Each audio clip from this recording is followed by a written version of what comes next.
Well, hello there. It's that time of year again, isn't it? When we find ourselves looking back at the year we've had and looking forward with all kinds of hope for the one to come. And we all make those bold promises to ourselves, don't we?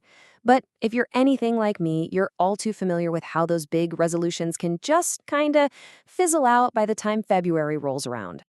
Does that sound familiar? I know it does to me. I've lived that cycle more times than I can count. But what if this year could be different? Today, we're going to walk through a framework that's, well, it's really simple, but it's incredibly powerful. It's what elite athletes and top performers use to make real, lasting change. All right, let's get into it. The first thing we have to understand is that failing at resolutions isn't some kind of character flaw. Not at all.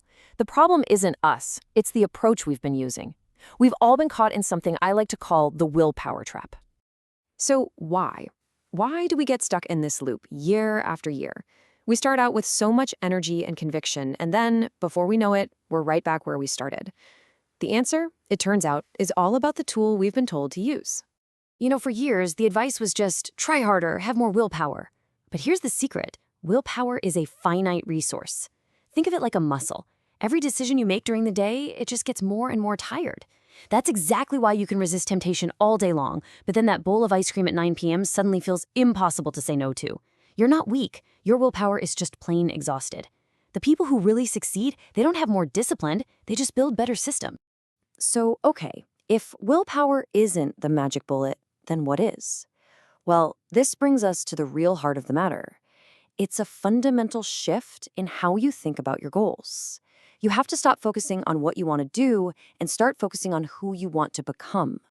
And this is what we call an identity-based habit. See, the idea is pretty simple. To change your actions for good, you first have to change what you believe about yourself.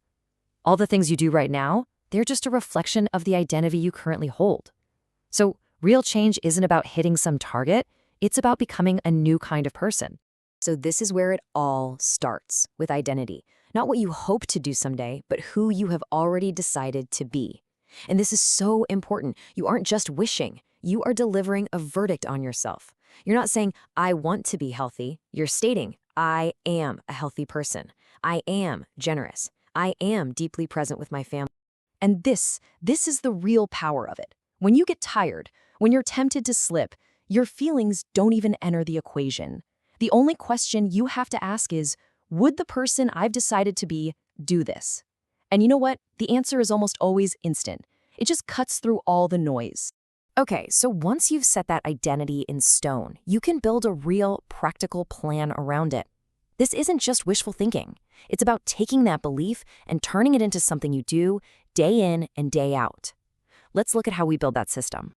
It's a 3-layered system, a bit like building a pyramid, and it's absolutely crucial that you build it from the ground up, starting with a solid foundation. So the foundation, the most important part, is what we call process goals.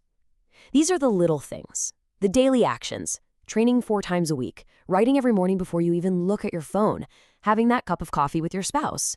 These things are non-negotiable. Not because they're big and dramatic, but because every time you do one, you're casting a vote for that identity you chose.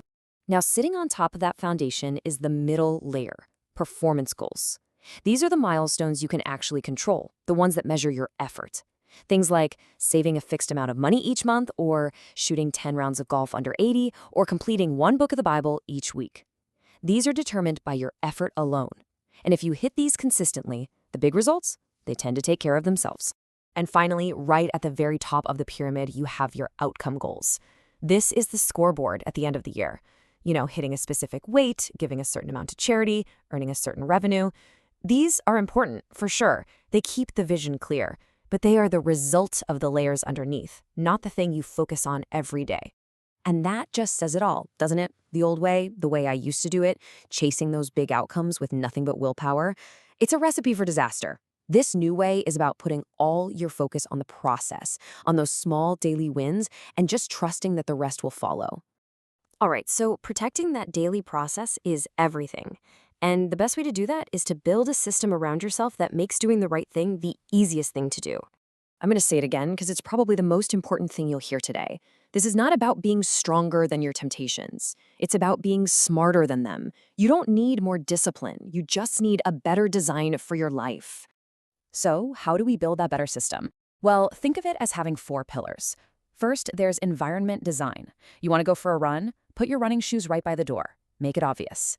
Second, default settings. Pack a healthy lunch the night before so it's the automatic choice. Third, accountability.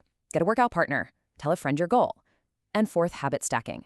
Just link a new habit you want to build, like journaling, to something you already do, like that first cup of coffee. You know, a really powerful and simple part of any system is a habit tracker. It can just be simple check marks in a notebook, and it works for a few reasons. First, it's motivating. You see a chain of check marks, and you just don't want to break it. Second, it gives you a little win every single day. And finally, it's just a simple visual reminder of the promise you made to yourself. As we start to wrap this up, I want to pull back and look at the bigger picture here, because this is about so much more than just having a productive new year. It really is. It's about something much, much deeper. You see, the real goal isn't just to hit a number on a scale or in a bank account. The real goal is to achieve integrity. It's about closing that gap between the person you say you are and the person your daily actions prove that you are. Whether you're building your career or thinking about your legacy, this, right here, is the work that matters most. And this kind of profound change, it doesn't happen overnight. It doesn't happen with one big, dramatic decision. No, it happens quietly. It happens every day. It happens through all those small, consistent, faithful actions that prove your identity back to yourself. So, if you remember anything, remember this. The entire framework boils down to 3 simple lines. First, protect the identity. Second, protect the process. And third, trust that if you do those first 2 things, the other layers, they'll rise all on their own. And so that brings us to the final question, the only question that really matters. It's not, what do you want to achieve this year? It's, who have you decided to be? I promise you the answer to that question will change everything.